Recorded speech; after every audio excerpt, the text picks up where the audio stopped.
When our next tank first appeared, men fled from their positions in terror of this awesome new war machine.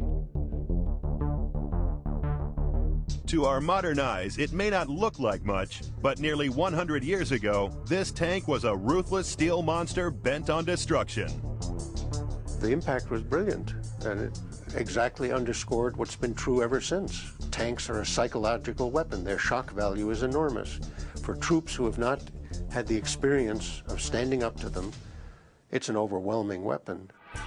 The British World War I tank, first produced in 1917. Top speed 4 miles per hour. Range 22 miles. Daimler 6-cylinder engine gives power-to-weight ratio of 3.3 horsepower per ton. Armor thickness 6 to 12 millimeters.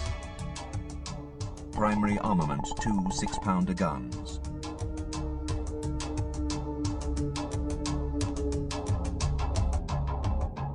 The thing you've got to remember about tanks of the First World War is that you've never seen one of these before. You don't know the word tank. They're not big compared to modern tanks, but they're bigger than any machine you've ever seen outside a factory before. And it's shooting at you. The World War I tank inspired terror among the enemy, but it was also a dangerous place for its crew. The exhaust from the engine vents into the crew compartment, so you're being asphyxiated by the exhaust from your engine.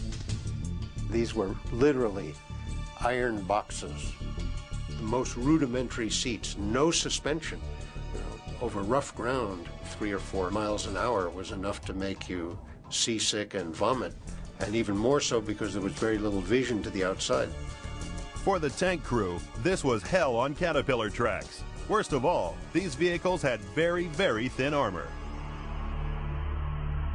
If you shoot at that with anything, like a machine gun or a pistol, when it gets to the inside of the armor, spalling will occur, and tiny razor-sharp flakes of metal are going to fly around on the inside of the vehicle. Slow and vulnerable to small arms fire, these first tanks performed poorly on the battlefield, often getting bogged down in mud or cut off and surrounded. The early users of tanks didn't realize that tanks had to be used en masse in a great big mailed fist, as opposed to using them in dribs and drabs to support the infantry. But new tactics were gradually developed, and in November 1917, the tank finally proved its worth. When the tanks are introduced at Cambrai in 1917, it is the beginning of an evolution which will create armored warfare. At Cambrai, a force of 300 tanks went into battle in one massive force. The supposedly impregnable German trench system was overwhelmed.